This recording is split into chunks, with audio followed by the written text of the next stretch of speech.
자, 앞에 이제 설명을 했지만, 좀 중복되는 경우는 있지만, 좀 더 설명을 하겠습니다. 자, 하여튼 이러한 주행저항선도 좀 그림이 좀 다르죠. 이건 다른 책에서 뽑아온 건데, 자, 주행성능 곡선에서, 자, 여유구동력이라는 말을 앞에 했습니다. 여유구동력은 뭐라 그랬죠? 구동력에서 주행저항을 뺀 값. 즉, 구동력과 주행저항의 차를 우리가 여유구동력이라고 그랬습니다. 자, 그럼 예를 들어가지고, 자, 시속 50km로 평탄로, 즉 경사로가 0이죠. 평탄로를 주행하고 있는 경우에 대해서 한번 보겠습니다. 자, 그럼 시속 50km로 한번 볼게요. 자, 여기서 시속 50km는 어떻게 되죠? 요 점에 해당하겠죠. 40, 60, 4에 50. 그리고 평탄로니까 0%. 즉 세타 이퀄 0%. 자, 0%. 자, 0%는 요 라인이 0%의 주행저항 곡선은 요겁니다. 자, 시속 50km로 평탄로를 주행하고 있는 경우, 자, 주행저항은 어떻게 나타나요? 자, 시속 50km니까 쭉 여기 50km에서 위로 쫙 올라갑니다. 그럼 주행저항 곡선이 이렇게 있으면은 교차점이 하나 딱 나오죠. 요 A점에서 만나게 돼요. 그러면 요 A점에서 요 주행저항, 요 높이가 바로 뭐죠? 주행저항의 크기죠. 그래서 이 Y축으로 이렇게 쭉 가서 보니까 주행저항 크기는 100, 200, 300, 400 이렇게 킬로그램 포스로 되어 있습니다. 쭉 가니까 요때 주행저항 값이 이렇게 나오게 되는 겁니다. 여기가 100이니까 뭐 대략 뭐 한 2, 30 정도 되겠네요. 자, 여기 주행저항은 이렇게 나오는 거고. 자, 그 다음에 4단에서 시속 50km 갈 때 구동력은 어떻게 되죠? 4단의 구동력 곡선은 요 라인입니다. 이렇게 사속이라고 되어 있죠? 사속이 4단을 얘기하는 겁니다. 이렇게 되어 있어요. 요게 4단의 자, 속도에 따른 구동력 곡선이에요. 그럼 시속 50km에서 밑에서 쭉 역시 선을 올라가면은 어떻게 돼요? 요 곡선에 만나는 점, B점에서 만나죠? B점에서 왼쪽으로 선을 이렇게 쭉 그면은 요 빨간 선. 요게 이제 시속 50km일 때 이 자동차의 구동력이 되는 겁니다. 이 높이가. 그러면 여유구동력은 뭐죠? 구동력에서 주행저항을 뺀 거니까 시속 50km로 주행할 때 여유구동력은 결국 요 B에서 A를 뺀 요게 바로 여유구동력이 된다는 겁니다. 즉 왼쪽 Y축 기준에서 보면은 요 값이 요 빨간색이 바로 요 높이가 바로 요만큼의 양이 여유구동력이 된다는 겁니다. 그럼 이 여유구동력 가지고 이 자동차는 뭐죠? 가속을 할 수 있다 그랬죠? 즉 가속 혹은 등판할 수 있는 능력도 역시 이 여유구동력 가지고서 우리가 생길 수 있다 그랬습니다. 자, 다음에 특정 조건에서의 자동차의 최고 속도를 한번 보겠습니다. 아까 최고 속도는 어디서 나타난다 그랬죠? 구동력과 주행저항이 일치하는, 교차하는, 즉 구동력과 주행저항이 같은 점에서 그 자동차의 최고 속도가 나타난다 그랬습니다. 자, 예를 들어서 시속 70km로 3%의 비탈길을 등판하는 경우에 대해서 이번에 한 번 더 보겠습니다. 자, 시속 70km인데, 자, 아까는 이게 0%죠. 근데 3% 경사로니까 이게 3%에 해당하는 주행저항 선도가 되겠습니다. 자, 3%는 요 점선으로 이렇게 표시가 되어 있어요. 자, 시속 70km로 주행한다 그랬으니까 3% 비탈길을. 자, 그러면 시속 70km니까 요 점이죠. 60하고 80 사이. 요 파란색으로 제가 표시했습니다. 자, 위로 쭉 올리면 어떻게 돼요? 쭉 올리면은 시속 70km로 주행할 때, 이제 4단, 구동력은 여기서 쭉, 요 만나는 D점에서 왼쪽으로 쭉 가면, 자, 대략 여기서부터 여기까지가 구동력이 될 겁니다. 자, 그 다음에 주행저항은 어떻게 되죠? 시속 70km일 때 3% 경사로로 올라갈 때 주행저항은, 자, 요 점선이랑 만나는 점, 교차점, C점, 요게 요렇게, 요 높이가 주행저항이 되겠죠? 그럼 결국 시속 70km로, 즉 4단 주행입니다. 70km로 3% 경사로로 올라갈 때 여유구동력은 어떻게 되죠? 구동력에서 주행저항을 뺀 요게 바로 여유구동력이 된다는 겁니다. 즉 Y축 기준으로 보면은 요 높이, 요만큼 요게 바로 여유구동력이 된다는 겁니다. 즉 D-C가 여유구동력이 된다는 겁니다. 자, 그러면 이 3% 경사로를 자, 시속 70km로 갈 때 여유구동력이 이만큼 있으니까 이 자동차는 자, 악셀을 밟아서 가속을 할 수 있겠죠. 여유구동력이 있으니까. 그럼 어떻게 돼요? 가속을 쭉 합니다. 악셀을 밟아서. 가속을 하면 어떻게 되죠? 구동력은 하여튼 이렇게 가면서 조금씩 떨어져요. 이렇게 떨어지는데, 자, 주행저항은 점점 증가합니다. 왜 증가한다 그랬죠? 추가적으로 요 주행저항은 뭐죠? 일단 그 구름저항에다가 뭐죠? 등판저항까지 포함된 건데, 거기다가 가속을 더하니까 속도가 빨라지니까 이제 공기저항까지 급격하게 증가를 해요. 공기저항이 추가가 되니까 어떻게 돼요? 구름저항, 전체 주행저항이 증가를 하게 되는 겁니다. 쭉 가다가 결국 어떻게 돼요? 요 2점에서 4단의 구동력 선도하고 경사로 3%에서의 자, 주행저항이 딱 교차하는 2점에서 만나게 됩니다. 그럼 바로 2점이 뭐죠? 이 자동차의 최고 속도가 되는 겁니다. 쭉 내리면은 대략 160km 정도가 되겠죠, 시속. 자, 그래서 가속함에 따라 저항은 증가하고 구동력은 어느 속도를 넘으면은 이제 좀 감소를 하기 시작합니다.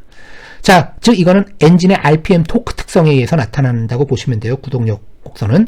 자, 그래서 속도가 증가함에 따라 여유 구동력은 감소하고 조금 전에 설명한 거와 마찬가지로 2점에서 구동력과 주행 저항이 교차를 하게 됩니다. 즉 여유 구동력이 0이 되는 지점이죠. 그래서 여유 구동력이 0이 되면 결국 이 자동차는 더 이상 가속을 할 수 없게 된다는 뜻입니다.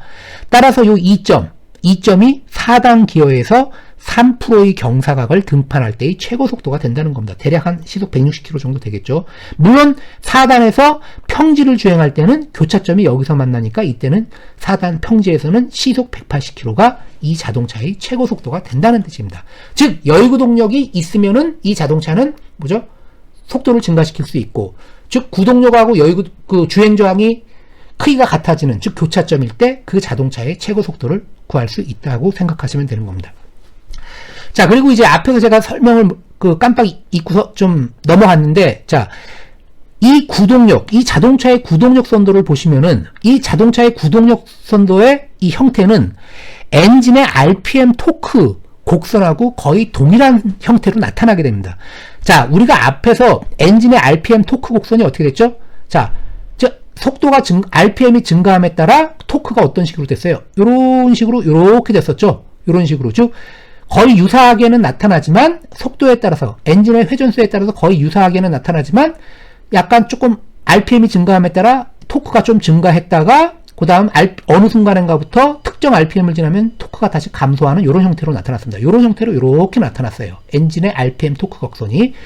자, 그러면 마찬가지로 자동차의 구동력 선도도 엔진의 RPM 토크하고 동일한 형태로 나오게 된다는 뜻입니다. 즉, 최저 RPM일 때, 그때 토크가 있었죠, 엔진에. 그때 해당하는 게 4단에서 요거예요, 구동력. 그리고 엔진의 최대 RPM일 때, 토크에 해당했을 때, 엔진의 자동차의 속도가 이렇게 나온 거고, 그리고 중간값, RPM에 대한 토크에 의해서 각각의 포인트가 나와서 엔진 4단일 때, 자, 엔진의 RPM 토크 곡선으로부터 4단일째 자동차의 속도와 구동력 곡선이 이렇게 나온 겁니다. 자, 근데 만약에 엔진의 RPM 토크 곡선이 이렇게 안 나타나고 일직선이라고 쳐요. 엔진의 RPM에 따라 가지고 토크가 일정하다. 그러면 자동차 속도가 증가하더라도 뭐예요? 구동력은 일정하게 역시 4단에서 차속에 따른 구동력 관계도 역시 일직선으로 그대로 나온다는 뜻입니다. 그리고 만약에 엔진의 RPM에 따른 토크 곡선이 위로 볼록이 아니라 아래로 볼록 이렇게 됐다. 그러면 자동차의 차속에 대한 구동력 곡선도 역시 엔진의 토크 곡선하고 비슷하게 또 이런 식으로 거꾸로 뒤집어져서 이렇게 나온다는 뜻이에요. 자, 이와 같이 왜 그러냐면은 자동차의 차속 구동력 선도는 엔진의 RPM 토크 곡선에다가 감속비를 곱해서 나온 거기 때문에, 기어의 감속비를 곱해서 나온 거기 때문에 그 형태가 같은 형태로 나온다는 뜻입니다. 자, 그러면 4단이 이렇게 나왔어요. 그럼 3단은 어떻게 됐어요? 형태는 비슷한데 위로 좀 올라갔죠. 그리고 왼쪽으로 좀 치우치면서.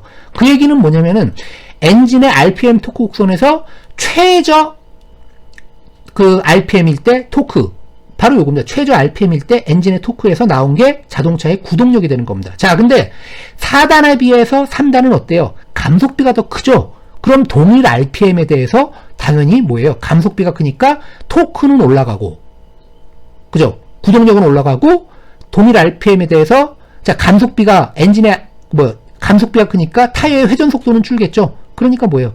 자동차의 속도가 요 4단의 요점보다는 왼쪽으로 좀 치우치게 될 겁니다. 왼쪽으로. 속도가 줄어드니까. 대신 구동력은 올라가서 위로 올라가고, 이렇게 되고. 그래서, 그리고 최고 엔진의 RPM과 토크에 대해서도 뭐예요? 전체적으로 감속비가 크니까 속도는 이거보다는 왼쪽으로 좀 이동하겠죠, 4단보다. 그리고 구동력은 4단보다 요거보다 위로 올라가겠고. 그래서 이런 식으로 나오고, 형태는 역시 마찬가지로 엔진의 RPM 토크 곡선 형태로 나오게 되는 겁니다. 2단 역시 마찬가지예요. 3단보다 더 왼쪽으로 가겠죠? 왜? 기어비가 크니까 최저 속도가 더 왼쪽으로 가고, 그리고 대신 구동력은 감속비가 크니까 구동력은 올라가니까 이거보다 구동력은 올라가고, 그래서 이런 식으로 되고 이렇게 됩니다. 자, 그래서 결국 4단에 대한 차속 구동력 곡선, 3단에 대한 차속 구동력 곡선, 2단, 1단 이렇게 있으면 결국 4단, 3단, 2단, 1단은 뭐냐면 감속비가 커지면서 형태는 유사하게 나오는데 이 4단에 대한 차속 구동력 곡선을 양쪽에서 꽉 눌러서 찌부러뜨리는 형태입니다. 찌부러뜨리면 어떻게 돼요? 양쪽을 이 점하고 이 점을 찌부러뜨리면 양쪽이 전체 길이가 줄어들고 요거 위로 올라가면서 이렇게 올라가는 형태로 이렇게 이런 형태로 나온다고 보시면 되는 겁니다. 즉 엔진의 RPM 특성하고 자동차의 차속 구동력 곡선은 유사한 형태로 나오고, 그리고 변속 단수가 작아질수록, 즉 감속비가 커질수록 이거를 양쪽에서 눌러가지고 이렇게 찌그러뜨린 형태로 해서 차속 구동력 곡선이 나온다고 생각하시면 됩니다.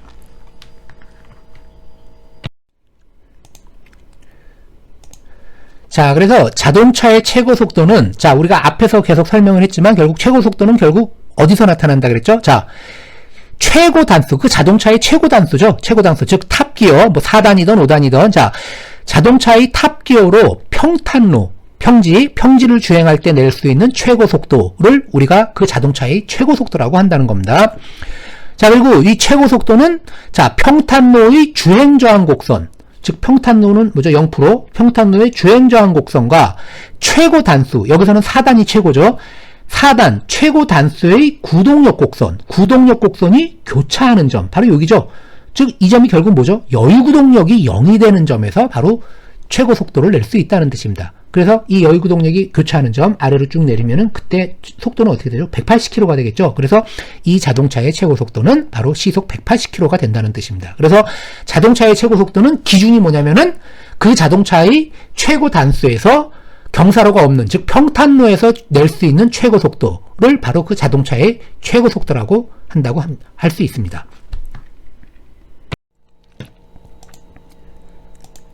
자, 다음은, 자, 자동차의 최고 속도를 높이기 위한 방법에 대해서 한번 알아보도록 하겠습니다. 자, 여기 지금 보시면은 자동차의 최고 속도를 높이기 위한 방법으로 해가지고 4가지를 이렇게 여기 나타냈는데, 사실 여기 나타난 4가지 방법은 사실 여기 자동차의 이제 속도를 증가시키는 방법이라고 해서 소개는 했지만, 사실 이 하나하나가 이것을 우리가 이행하면서 이 방법을 해결하면서 자동차의 속도를 사실은 증가시킨다는 것은 현실적으로 매우 쉽지가 않습니다. 그러나 여기 나온 내용은 그냥 우리가 일반적으로 이러한 방법을 우리가 수행하면은 자동차의 최고 속도를 증가시킬 수 있다라는 그냥 참고사항으로만 설명하도록 하겠습니다. 자, 먼저 자동차의 최고 속도를 높이려면 어떻게 해야 된다 그랬죠? 잉여구동력이 커야 된다 그랬죠? 즉 구동력은 가능하면 클수록 좋고, 구동력 곡선이 이렇게 있었죠? 클수록 좋고, 그리고 주행저항 곡선에서 주행저항은 가능하면 좀 낮아질수록 좋은 겁니다. 결국 최고 속도를 높이려면은 첫 번째, 두 번째 이렇게 나와 있지만 뭐냐면, 첫 번째 주행저항을 감소시키거나 아니면은 구동력을 높여야 될 거예요. 자, 첫 번째, 자, 주행저항을 감소시키는 게 이제 첫 번째 방법이 될 수 있을 겁니다. 자, 주행저항을 감소시키려고 하면 어떻게 해야 되죠? 자, 그것은 동력 전달 장치라든가 이런 거하고는 크게 관계가 없습니다. 자, 물론 동력 전달 효율 뭐 0.9, 뭐 90% 이런 식으로 표시했지만, 물론 그 방법도 있지만, 자, 일반적으로 자, 최고 속도를 높이려고 주행 저항을 감소시키려면은 일반적으로 생각할 수 있는 게 뭐죠? 자, 차체의 유선형화입니다. 주로 유선형이라고 하는 거는 좀 곡선적으로 해서 좀 납작하게 만드는 개념이겠죠. 즉 유선형으로 해가지고 뭐예요? 공기 저항을 좀 줄여서, 특히 고속으로 속도가 고속이 될수록 어떻게 되죠? 주행 저항이 증가하면서 구동력선하고 나중에 교차를 하게 되는 겁니다. 그래서 가능하면 차체를 유선형화 되도록 설계를 해가지고, 자, 공기 저항을 줄이는 게 첫 번째 방법이라고 할 수 있습니다. 자, 근데 차체의 유선형화를 통한 공기 저항 감소, 말은 굉장히 쉽죠. 근데 실제적으로 이런 차체 유선형화를 통해서 공기 저항을 줄인다는 것은 거의 쉽지가 않습니다. 자, 일단 상식적으로 생각할 때 어떻게 해요?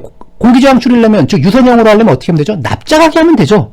자, 극단적으로 할 때 우리가 앉아서 운전을 하지만, 자, 앉아서 아니고 납작하게 자동차를 만들어서, 자, 엎드려서 혹은 누워서 운전할 수 있게 한다. 그러면 아주 납작하게 만들면은, 자, 공기저항 최소화시킬 수 있을 겁니다. 자, 그렇게 하면은 공기저항은 줄이지만, 자, 환경이 안 좋아요. 즉 자동차를 타고 운전할 때 불편하죠. 좁고 짐도 많이 실을 수 없고. 그러니까 자, 공기저항은 줄이고, 그럼과 동시에 뭐예요? 실내 공간은 넓게 하는 게 또 자동차를 설계하는 사람들, 즉 자동차 회사는 그런 목적으로 자동차를 설계하죠. 그러니까 실내 공간은 넓게 하고 하면서 차체를 유선형화한다는 것은 두 개는 어떻게 돼요? 좀 반대되는 개념입니다. 그래서 이 유선형화를 하면서 좀 쾌적한 환경을 같이, 자, 이룰 수 있는 그런 방법은 쉽지가 않아요. 하여튼 주행저항을 감소시키려면 차체를 유선형화해서 공기저항을 줄이는 방법이 있습니다. 자, 쉽진 않죠. 자, 두 번째로는 차체 표면의 돌기부 등을 제거하는 방법. 자, 뭐 사이드미러는 없앨 수 없지만 가능하면 옆에 튀어나온 거 이런 거를 가능한 없어서 공기저항을 좀 줄이는 방법이 있습니다. 자, 그리고 전면 투영 면적을 감소시키는 거. 우리가 공기저항 할 때 어떻게 했죠? 공기저항은 2분의 1 로 CD AF VR의 제곱. 자, AF 즉 전면 투영 면적은 자, 공기저항에 비례적으로 증가하는 항목이라 그랬습니다. 비례관계에 있다 그랬죠. 그래서 전면 투영 면적을 감소시키는 것도 역시 차체의 유선형화하고 거의 비슷한 개념입니다. 근데 앞에서 설명한 거와 마찬가지로 전면 투영 면적을 감소시켰다는 것은 차체의 높이가 낮아진다든가 폭이 좁아진다는 개념이기 때문에 운전자가 어떻게 돼요? 환경이 안 좋죠. 짐도 많이 실을 수도 없고 사람도 좀 불편하게 좀 좁은 상태에서 타야 되고, 그래서 이것도 마찬가지로 말은 쉽지만 실제적으로 이런 조건을 만족하도록 설계하는 것은 쉽지는 않습니다. 그러나 결론적으로 결국 속도를 높이려면은 자, 주행저항을 감소시키는 거니까 이 자동차에서는 주행저항을 감소시키려고 많은 노력을 기울이고 있다고 생각하시면 됩니다. 자, 그 다음에 이제 구동력. 자, 뭐라고 했습니까? 두 번째, 구동력을 높이는 건 높이는 건데, 자, 어떻게 한다 그랬죠? 구동력이 고속 측에서 가능한 한 저하하지 않도록 한다 그랬어요. 자, 이게 무슨 얘기냐면은, 우리가 그 구동력, 즉, 자동차의 구동력이 어떻게 돼요? 뭐, 기어 4단이다 그러면 쭉 이렇게 차속이 증가함에 따라 구동력이 증가했다가, 이렇게 이런 식으로 약간 위는 볼록이고 양쪽이 내려가는 형태로 이렇게 돼 있었습니다. 자, 그리고 주행저항은 어떻게 돼요? 밑에서부터 속도가 증가함에 따라 공기저항이 증가하면서 이렇게 해서 나중에 구동력 곡선과 주행저항선이 교차점이 발생하게 되고, 자, 이 교차하는 점, 구동력과 주행저항이 교차하는 이 점이 이 자동차의 최고 속도라고 한다 그랬습니다. 자, 그러면은 자동차 자체의 구동력은 증가를 못 시키더라도 가능하면은 자, 구동력 곡선이 이렇게 위를 볼록했다가 이렇게, 예를 들어서 엔진 곡선을 한번 보겠습니다. 엔진의 토크 곡선하고 자동차의 차속 구동력 곡선이 같은 형태로 나온다 그랬죠. 자, 그러면 주행저항하고 구동력이 교차하는 지점은 보통 어느 지점이에요? 즉 고속에서 주로 만나게 됩니다. 고속, 즉 RPM이 가능하면 최대인 지점, RPM이 높은 지점에서 만나게 돼요. 주행저항하고. 자, 그러면 이 엔진 성능 곡선에서 RPM에 따른 토크 곡선이, 자, 여기 검은색으로 된 게 원래 RPM 토크 곡선이죠. 자, 이런 식으로 이렇게 돼 있습니다. 자, 그러면 구동력 선도도 요거하고 같은 형태로 나온다 그랬어요. 자, 그러면 주행저항이 만나는 건 어떻게 되죠? 고속에서 만난다 그랬습니다. 쫙 이렇게 고속에서 만나면 이런 식으로 여기서 만나게 됩니다. 이 점에서 이렇게 증가하면서. 자, 근데 엔진 자체를 설계를 할 때 엔진의 RPM에 따른 토크 특성을 이 중간에 있는 게 아니라 가능하면 RPM이 높은 고속에서 최대 토크가 나도록 이런 형태로 엔진을 이런 식으로 만든다고 하면은 어떻게 돼요? 고속 측에서, 즉 자동차가 고속일 때 구동력이 상대적으로 올라가게 될 겁니다. 그러면 어떻게 되죠? 주행저항하고 만나는, 교차하는 점이 어떻게 돼요? 좀 더 고속 지점으로 좀 이동을 하게 되겠죠. 자, 그래서 엔진을 이런 식으로 설계했을 경우, 자, 그래서 구동력이 고속 측에서 가능한 한 저하하지 않도록 한다 그랬는데, 이 얘기는 엔진의 축 토크가 고속 측에서 저하하지 않도록 한다. 바로 이 얘기입니다. 검은색 실선으로 된 거를 빨간색 형태로 해서 토크가 나타나도록 이런 식으로 엔진을 설계해야 된다는 겁니다. 물론 쉽지는 않겠죠. 그러나 이제 이 고속용 엔진은 보통 이런 식으로 만들려고 많이 노력을 합니다. 자, 그래서 최고 토크를 발휘하는 회전 속도를 고속축으로 이동시킬 수 있도록 엔진을 설계해야 된다는 겁니다. 지금 여기 빨간색으로 표시한 이 그림에 해당한다고 볼 수 있어요. 자, 다음에 세 번째로는 총 감속비를 적절히 선택한다 그랬어요. 자, 이 얘기는 뭐냐면은, 자, 자동차의 속도가 빨라지려면은 결국 뭐가 빨라져야 되죠? 타이어가 빨리 회전하면 됩니다. 그죠? 지금 현재보다 타이어의 회전수를 증가시키면 돼요. 자, 타이어의 회전수를 증가시키려면 어떻게 하면 되죠? 총 감속비를 줄여야 돼요. 즉, 감속비를 작게 하면 될 겁니다. 자, 그죠? 감속비를 작게 하면 타이어가 빨리 돌아가요. 그러면은 뭐예요? 주행거리도 단위 시간 동안에 주행거리도 많아지고, 그럼 속도도 증가시킬 수 있을 겁니다. 즉, 우리가 어떻게 되죠? 자, 근데 우리가 감속비에서 어떤 설명을 했죠? 감속비를 증가시키면은 토크가 올라간다 그랬어요. 대신 토크가 올라가면 뭐죠? 회전수는 감소한다 그랬습니다. 역으로 회전수를 회전수를 줄이면은, 즉 감속비를 적게 해서 회전수를 증가시키면은 토크는 역으로 증가한다 그랬어요. 즉 토크하고 회전수는 반비례하고, 그리고 토크하고 회전수의 곱은 언제나 일정하게 나타난다 그랬습니다. 자, 그러면 여기서 토크 T로 정리하면, 이 콘스탄트는 일정하다는 상수입니다. 일정 상수. 자, 토크로 정리하면 토크 T는 오메가분의 콘스탄트를 쓸 수 있습니다. 즉 토크는 어떤 회전수 혹은 각속도분의 어떤 일정한 상수값으로 나타나게 돼요. 자, 그러면 총 감속비를 만약에 줄였다. 그러면 타이어가 빨리 돌겠죠. 즉 회전수가 증가한다는 뜻입니다. 타이어 회전수, 각속도가 증가하는 거죠. 각속도는 증가하는데 이 두 개의 곱인 상수는 일정해요. 즉 위에 분자는 일정한데 각속도가 증가하면 어떻게 됩니까? 결국 타이어에 전달되는 토크는 감소하게 된다는 겁니다. 자, 근데 구동력은 어떻게 나타난다 그랬죠? 타이어에 전달되는 토크를 타이어의 반경으로 나눈 게 구동력 F라 그랬습니다. 자, 근데 이와 같이 각속도가 증가하면, 즉 타이어의 회전수가 증가하면 토크가 감소하니까 타이어의 토크가 감소해요. 그럼 당연히 뭐죠? 토크가 감소하면 이 토크를 타이어 반경으로 나눈 거, 그게 구동력이라 그랬죠. 그래서 결국 자, 감속비를 적절히 선택한다 그랬는데 감속비를 줄이면은 타이어 회전수는 빨라져서 속도는 빨라질 수 있지만 대신 뭐죠? 구동력은 감소하기 때문에, 예를 들어서 뭐죠? 등판로라든가 경사로 같은 데 올라가는데 굉장히 어려움이 많아질 수 있다는 겁니다. 자, 네 번째로는 적절한 유효 반경의 바퀴를 사용한다 그랬어요. 이건 무슨 얘기냐면, 예를 들어서 속도를 증가시키려면 어떻게 돼요? 타이어 회전수가 만약에 자, 뭐 분당 10회전을 한다고 쳐요. 자, 근데 타이어의 직경을 2배로 만들었습니다. 직경이 2배 되는 타이어를 부착을 했어요. 장착을 했습니다. 자, 그럼 똑같이 회전수는 같겠죠. 분당 10회. 자, 그러면 어떻게 돼요? 타이어 직경이 2배가 되면 이동하는 거리는 역시 2배가 될 겁니다. 자, 그래서 타이어의 직경을 크게 하면은 직경을 크게 하면은 최고 속도를 증가시킬 수 있습니다. 자, 근데 이것도 역시 문제가 있어요. 자, 우리가 토크는 뭐라 그랬죠? 타이어가 달린 차축에 걸리는 토크는 구동력 곱하기 타이어 반경이라 그랬어요. 자, 역으로 구동력은 타이어 반경분의 토크라 그랬습니다. 자, 그러면 타이어가 장착된 그 차축, 구동축의 토크는 엔진에서부터 동력 전달 장치를 통해서 나오는 토크인데, 물론 기어, 감속비를 통해 가지고 이 토크는 정해져 있는 겁니다. 감속비가 결정이 되고 RPM이 결정이 되어 있으면 이 토크는 이미 차축에 걸리는 토크는 정해져 있어요. 자, 근데 타이어 직경을 2배로 하면은 속도는 빨라진다 그랬죠, 2배로. 근데 타이어 직경을 2배로 하면 어떻게 되죠?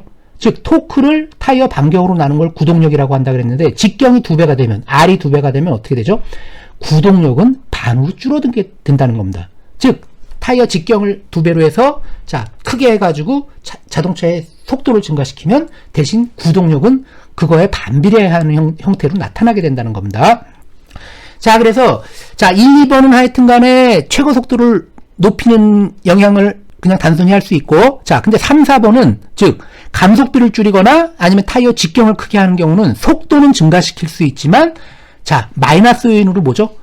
구동력이 감소되는 단점이 있다는 겁니다. 자, 그러니까 이거는 뭐죠? 직경을 크게 하는 게 꼭 좋은 건 아니죠. 물론 평지에서는 가능해요. 경사로 올라갈 때 타이어 직경 크게 하면은, 자, 원래 자동차가 30% 경사로를 쭉 올라가는 차량인데 차량의 직경을 2배로 했다. 그러면 30% 경사를 올라갔던 차량이 타이어 직경을 2배로 하는 순간 그 차량은 그 30% 경사를 못 올라갈 수도 있다는 겁니다. 왜? 구동력이 감소하기 때문에. 자, 그래서 하여튼 이렇게 최고 속도를 자, 높이기 위한 방법은 이와 같은 방법이 있는데, 이렇게 말은 이렇게 쉽게 써놨지만 실제적으로 이거 하나하나를 어떻게 우리가 자, 설계에 반영해가지고 최고 속도를 높이는 거는 이렇게 쉽지가 않다는 겁니다. 자, 그래서 우리가 이 설계라는 게 참 어려워요. 예를 들어서 이런 게 있습니다. 어떤 물건을 어떤 제품을 설계를 할 때 그 성능 평가 척도가 예를 들어서 5가지가 있어요. 5가지가 있는데 4가지를 거의 기존 거하고 거의 유사하게 하면서 하나의 성능을 딱 한 부분을 올리려고 할 때 이게 굉장히 어렵습니다. 4가지는 동일하게 하고 하나의 성능을 올리려고 하는 건 굉장히 어려워요. 왜? 하나를 올리면 마이너스 급부가 분명히 작용한다 그랬죠. 감속비를 줄이면은 구동력 줄어들고, 직경을 높여서 속도를 높이면 어떻게 되죠? 구동력이 감소하고, 이렇게 무언가를 증가시키면은 꼭 마이너스 급부가 이렇게 나오는 겁니다.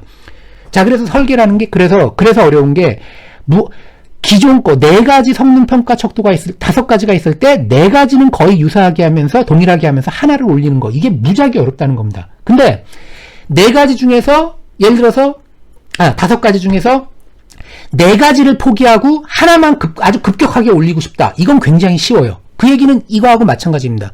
구동력은 포기하고 속도만 높이고 싶다. 그럼 뭐예요? 직경 큰 타이어 쓰면 되죠. 그리고 뭐예요? 감속비 작게 하면 되는 겁니다. 이와 같이 무언가를 포기하고 어떤 거 하나를 급격하게 증가시키는 건 굉장히 쉬운데 구동력도 감소시키지 않고 그러면서 속도까지 증가시키는 거는 쉽지 않다는 겁니다. 자, 이런 식으로 그래서 설계가 어렵다는 거예요. 자, 다음은 이제 가속 성능에 대해서 한번 보겠습니다. 자, 앞에서 다 설명했던 내용입니다, 사실은. 자, 중복이 많이 되는데, 자, 가속 성능은 결국 뭐에 의해서 나타난다 그랬죠? 여유 구동력의 크기에 의해서 결정된다 그랬죠? 즉, 여유 구동력, 구동력에서 주행 저항을 뺀 그 차를 우리가 여유 구동력이라 그랬어요. 혹은 잉여 구동력이라고 한다 그랬고, 자, 그래서 이 여유 구동력이 존재하는 한 차량은 무조건 가속을 할 수 있다는 겁니다. 그리고 여유 구동력이 0이 됐을 때, 즉 구동력하고 주행 저항하고 같아졌을 때는 더 이상 가속을 못하고, 그리고 그 상태가 뭐죠? 그 자동차의 최고 속도가 되는 지점이라고 설명했었습니다. 자, 그래서 가속 성능은 자 어떻게 돼요? 우리가 앞에서 식 2-20A라는 데서 가속 저항이라는 식이 있었어요. 가속 저항 R은 G분의 W 1- 엡실론의 A라 그랬습니다. 자, 요거는 뭐냐면 회전 부분 상당 질량 혹은 회전 부분 상당 중량 B라 그랬죠. 자, 그래서 가속도는 결국 뭐예요? 가속도는 뭐죠? A는 M분의 F죠, 사실은. A는 M분의 F. 그 F에 해당하는 게 결국 뭐죠? F에 해당하는 게 잉여 구동력 혹은 여유 구동력에 해당하는 겁니다. 자, 그래서 A는 M에 해당하는 게 바로 요거죠. 원래는 뭐죠? M분의 F 개념인데 M을 뭐예요? 무게로 표시할 때는 어떻게 돼요? 자, G분의 W로 쓸 수 있다 그랬죠. 그리고 뭐죠? 이거는 회전체, 회전 부분 상당 중량 B라 그랬습니다. 자, 요거. 그래서 W 1 플러스 엡실론분의 G. 요게, 자, 쉽게 말해서 중량, 무게에 해당하는 건데, 회전 부분 상당 질량을 고려한 무게고, 요 R은 뭐죠? 이 주행 저항을 극복하려고, 즉, 가속을 하려면 가속하는데 드는 게 뭐예요? 그 가속 저항을 극복하려는 구동력이 있어야 되죠. 잉여 구동력이 있어야 된다는 겁니다. 그래서 사실 이 가속 저항이라는 것은 결국 뭐냐면 시그마 F, 즉 F-R에서 잉여 구동력에 해당한다고 보시면 되는 겁니다. 자, 그래서 결국 가속도는 뭐예요? 잉여 구동력, R은 잉여 구동력이라고 보시면 돼요. F-R. 그리고 요거는 회전 부분 상당 질량. 자, 이렇게 보시면 되는 겁니다. 자, 여기 설명. 요 내용은 사실 앞에 가속 저항에서 우리가 다뤘기 때문에 그냥 넘어가겠습니다.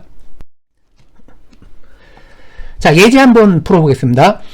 자, 여기 그림 2-12가 있습니다. 여기 요 그림이 뭐냐면 우리가 뭐라 그랬죠? 자동차의 자, 성능 곡선이라고 했습니다. 자, 그림 2-12에서 시속 70km로 평탄로를 시속 70km 3단 기어, 즉 3속, 여기서는 속이라고 되어 있는 3단입니다. 3단 기어를 사용하여 주행하고 있을 때의 현재 그 순간에서의 낼 수 있는 가속도를 구하라는 겁니다. 단 차량의 중량 W는 1275kg 포스, 그리고 뭐죠? 이거는 회전 부분 상당 중량 B 엡실론에서 W분의 델타 W는 0.05, 즉 회전 부분 상당 중량 B는 뭐예요? 전체 차량 무게의 약 5% 정도가 차량 무게에 포함시켜서 계산하라는 거죠. 자, 그리고 중력 가속도는 9.8m/s제곱입니다. 자, 그리고 여유 구동력은 C-B. 자, 잉여 구동력이죠. F-R에 해당하는 거 200kg로 주어져 있습니다. 사실 여기 200kg로 여유 구동력이 주어져 있지만 여기서 이제 구하면은 200kg가 나옵니다. 자, 시속 70km에서 평탄로를 3단으로 주행한다 그랬어요. 자, 그러면은 3단의 구동력 곡선이 어느 거죠? 요겁니다. 요게 4단이니까 3단은 요거죠. 그리고 평탄로니까 맨 이거 0% 요거죠. 자, 그러면 시속 70km 밑에가 차속이니까 70km에서 자, 구동력이 몇 나오나 한번 볼까요? 쭉 위로 올라가니까 자, 여기 3단 구동력 곡선이랑 만나요. 요 점에서 만나죠. 그래서 왼쪽으로 가서 구동력 값을 구해봤더니 대략 200 몇 정도가 나옵니다. 한 230, 여기 250이니까 한 220, 30 정도 나오죠. 그리고 주행 저항 마찬가지로 시속 70에서 위로 올렸더니 평탄로에서의 주행 저항 곡선이 있죠. 여기서 쭉 했더니 역시 2, 30 정도 나옵니다. 그래서 요 차이 이게 뭐죠? 시그마 F, 즉 잉여구동력, 여유구동력이죠. 즉 구동력에서 주행저항 뺀 거, 즉 요 C점에서 B점을 뺀 요 사이, 요게 바로 여유구동력이 될 겁니다. 요 값이 대략 200kg 포스 정도 된다는 뜻이에요. 자, 그러면 자 가속도는 어떻게 구하면 되죠? 시그마는 MA예요. 뉴턴의 제2법칙. 자, 시그마 F는 MA. 근데 여기서 시그마 F는 뭐죠? 여유구동력이라고 그랬죠. 구동력에서 주행저항을 뺀 여유구동력을 시그마 F라고 한다 그랬습니다. 자, 그래서 이거를 가속도 A로 정리하니까 A는 M분의 시그마 F. 즉 질량 M인 자동차에 시그마 F라는 여유구동력이 있으면은 그 자동차는 A라는 가속도를 갖게 된다는 뜻이죠. 자, 이걸 다시 쓰면 이게 여유구동력이니까 M분의 F-R로 쓸 수 있고, 자, 그리고 이건 또 뭐죠?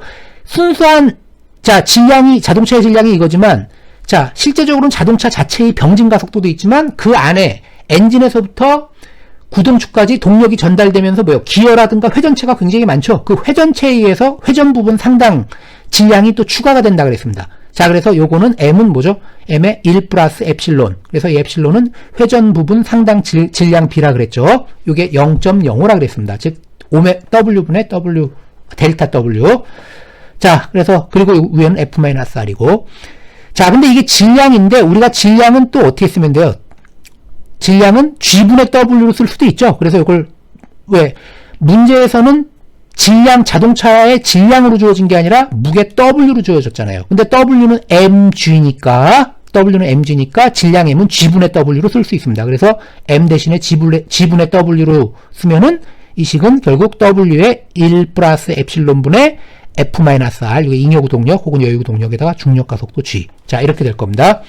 자, 그럼 여기다가 이제 수치만 대입하면 되죠. 차량의 무게, 그리고 1 플러스, 이거 뭐죠? 자, 그, 회전 부분 상당 중량비, 요거, 그리고 여유구동력 200, 그리고 중력가속도 해서 하면, 자, 이 자동차, 요 순간에, 자, 요 잉여구동력 가지고서 요 순간에 낼 수 있는 가속도는 1.46m/s 제곱이 된다는 뜻입니다. 자, 근데 가속도를 미터/세크 제곱하면은 좀 감이 잘 안 오죠? 우리가 보통 자동차는 시속으로 보통 얘기하잖아요. 1.46m/세크 제곱이 의미하는 건 뭐죠?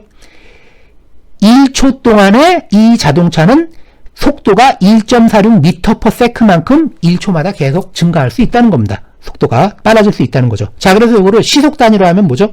여기다가 시속으로 환산해주면은 요거는 5.256km/h/s 요 개념으로 쓸 수 있어요. 이 얘기는 뭐냐면 이 자동차의 가속도는 1초에 시속 5.256, 대략 1초당 시속 5km씩 속도가 빨라질 수 있는 가속도를 낸다는 의미로 해석하시면 됩니다. 자.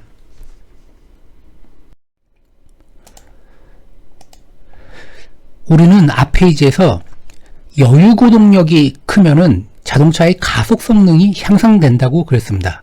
자, 그러면 우리가 평탄로를 주행하는 경우, 자, 여유구동력의 크기를 한번 보면은, 자, 1단 기어, 2단 기어, 3단 기어, 4단 기어, 즉 기어의 단수가 낮을수록 자, 여유구동력이 크다 그랬습니다. 그 이유는 자, 기어 단수가 낮을수록 뭐가 크다 그랬죠? 감속비가 크다 그랬죠? 자, 감속비가 크니까 물론 속도는 떨어져요. 속도는 떨어지지만 우리가 토크가 증가하기 때문에 우리가 저단일수록 우리가 자, 뭐죠? 구동력이 크게 나타나서 그 여유구동력이 크다 그랬습니다. 그래서 여유구동력의 크기는 1단, 2단, 3단, 4단 이런 순서로 나타나게 될 겁니다. 자, 그러면 우리가 자동차의 가속 성능을 가장 좋게 하는 방법은 어떻게 해야 될 것 같습니까? 자, 여기 오른쪽에 보면 이렇게 그림이 있습니다.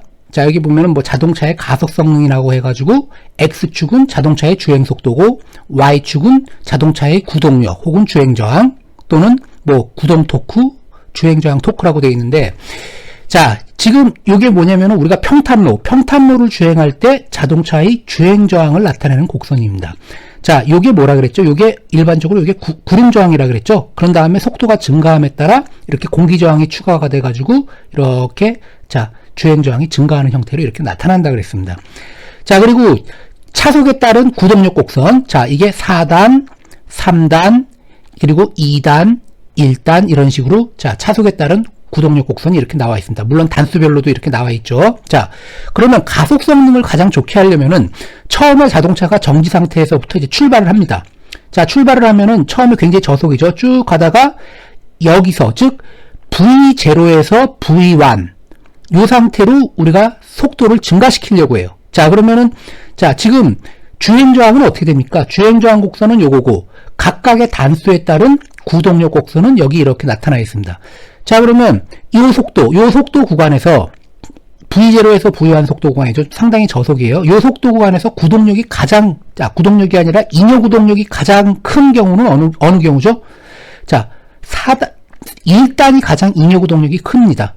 그죠? 구동력에서 주행저항을 뺀 그 차이가 1단이 가장 크죠. 그래서 V0에서 V1의 속도까지 속도를 변화할 때는 1단에서 자, 기어를 사용해서 쭉 가고, 그 다음 V1에서 V2 구간에서는 자, 2단을 이용해서 변속을 하면서 2단으로 기어를 높이는 거죠. 자, 그러면서 자, 이렇게 이렇게 변속을 해서 자, 기어 단수를 변속을 시킵니다. 그 다음에 V2에서 V3는 역시 3단으로 이렇게 3단 기어를 이렇게 사용하게 되고, 자, 그 다음 V3에서 V4에는 이제 4단 기어를 이렇게 사용해서 자, 자동차를 주행하는 이런 방식으로 운전을 해야 됩니다. 즉 처음부터 4단으로 해서 출발하는 게 아니라 1단부터 해서 2단, 3단, 4단 이렇게 순차적으로 이렇게 기어 변속을 한다는 거예요. 지금은 여러분들이 다 모든 자동차가 거의 대부분이죠. 자, 이제 오토지만 예전에는 전부 다 스틱을 사용했습니다. 수동 자동차죠. 수동 변속기. 자, 그때 보시면은 처음에 1단으로 처음에 출발하다가 조금 속도가 빨라지면은 2단으로 변속하고, 그 다음 조금 더 올라가면 3단으로 변속하고, 그 다음에 최종적으로 이제 4단으로 변속하는 이런 과정을 거치게 되는데, 그 이유가 뭐냐면은 저속일 때, 즉 1단에서는 자, 저속에서 1단이 가장 구동력이 크기 때문에 잉여 구동력이 가장 큽니다. 잉여 구동력이 크면은 뭐가 크다 그랬죠? 가속 성능이 올라간다 그랬습니다. 자, 그래서 1단, 2단, 3단, 4단 이런 식으로 주행을 하게 되는 거예요. 그리고 4단으로 쭉 주행을 하다가 자, 여기 나온 것처럼 점선 주행저항 곡선하고 딱 만나는 점. 자, 요때가 최고 속도가 된다 그랬죠. 자, 이런 식으로 변속을 한다고 보시면 됩니다.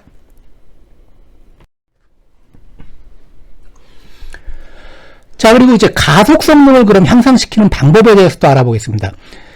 자, 이거는 사실 아까 설명한 거하고 좀 거의 중복되는 이야기입니다. 자, 중복되는 내용인데, 자, 여기 보시면 첫 번째로 가속 성능을 향상시키려면 어떻게 해야 돼요? 결국 여유 구동력을 크게 해야 된다 그랬죠. 자, 가속도는 어떻게 낸다 그랬죠? 가속도 A는 M분의 시그마 F라 그랬어요. 그때 이 시그마 F는 뭐죠?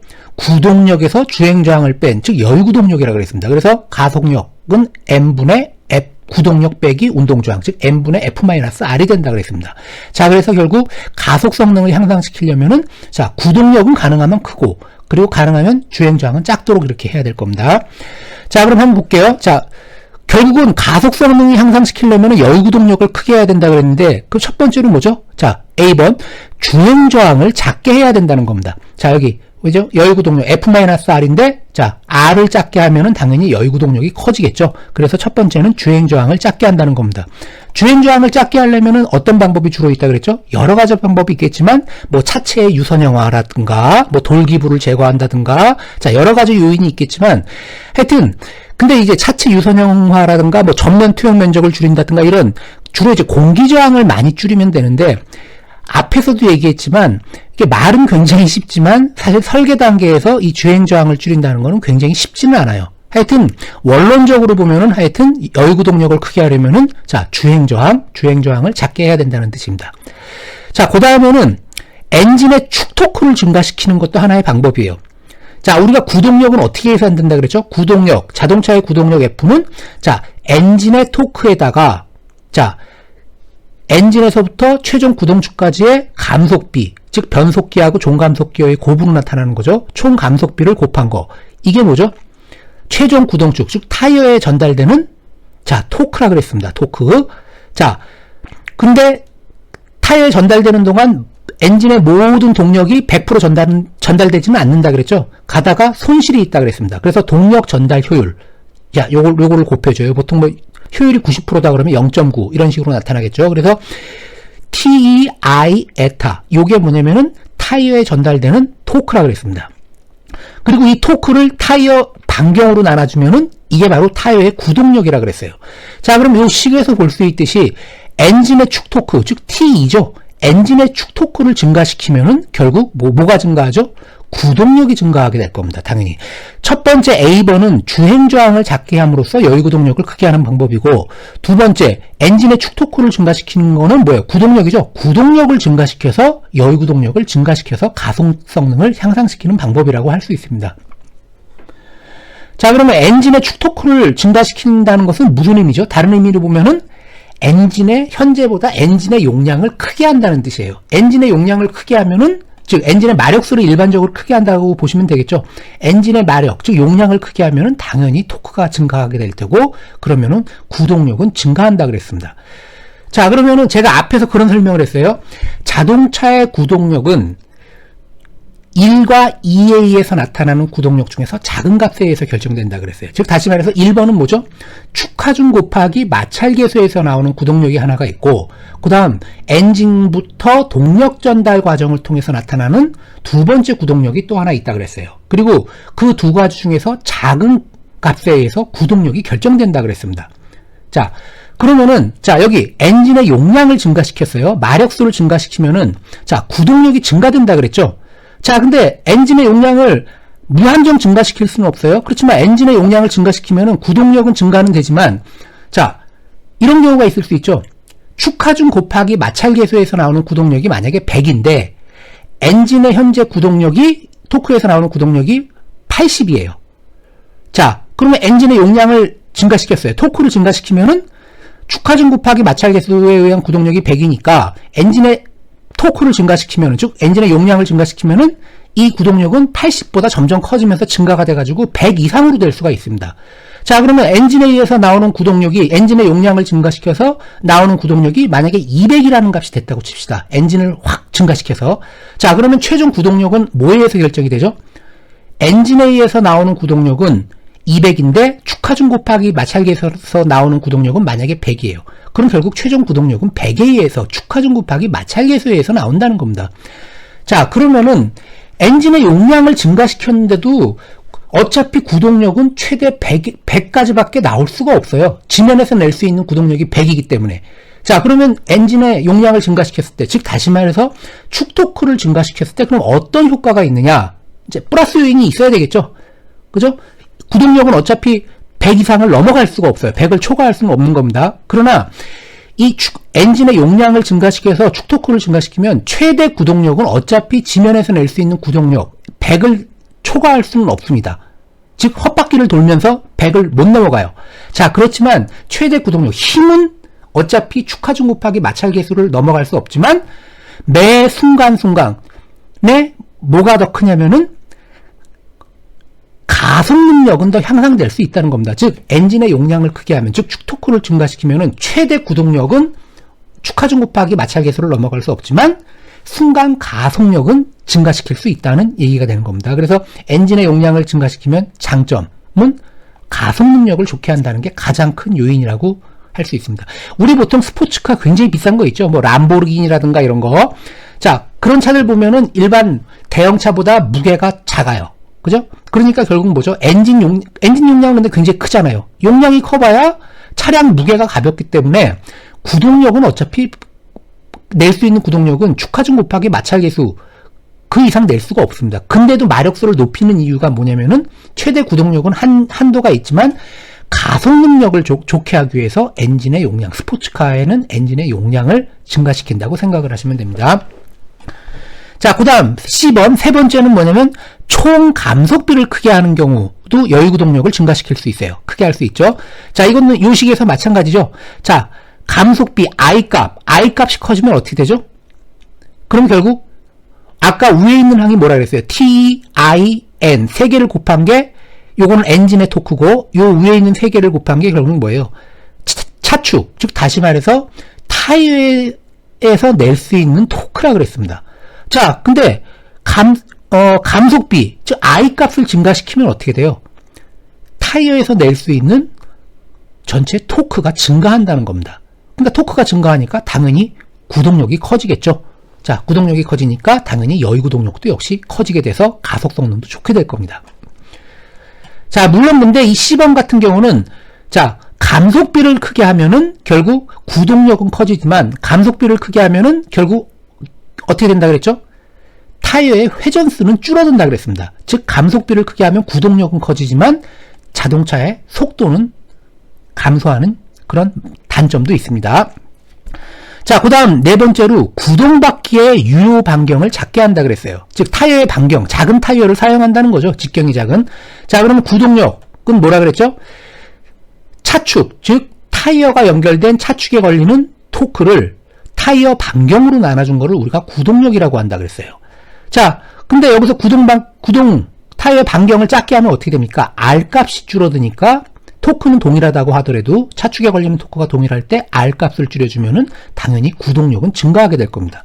그래서 구동력이 증가하면은 당연히 잉여 구동력 커지고, 그러면 당연히 가속 성능도 올라가게 되겠죠. 자, 이런 식으로 생각을 하시면 돼요. 자, 근데 조금 전에도 얘기했지만, 자, 이와 같이 C번하고 D번은 이렇게 구동력은 높을 수 있지만 최고 속도는 낮아지는 단점이 있습니다. 조금 전에도 얘기했지만 타이어, 자, 유효반경 작게 하면 어떻게 돼요? 타이어 회전수가 동일한데 반경 혹은 직경을 작게 하면은 한 바퀴 굴러가는 동안에 자, 이동하는 거리가 적죠. 당연히 속도가 줄어들게 될 겁니다. 타이어 직경을 반으로 줄이면 당연히 최고 속도도 반으로 줄게 돼요. 그러나 구동력은 올라가겠죠. 자, 그리고 또 하나 방법은 뭐예요? 이것도 가장 원론적인 얘기지만 차량의 중량을 작게 하면은 당연히 구동력이 올라갈 겁니다. 차량의 중량을 작게 하면 구동력이 올라가는 게 아니라 주행저항이 감소하겠죠. 주행저항. 즉 쉽게 말해서 구름저항이 주로 이제 감소하게 될 겁니다.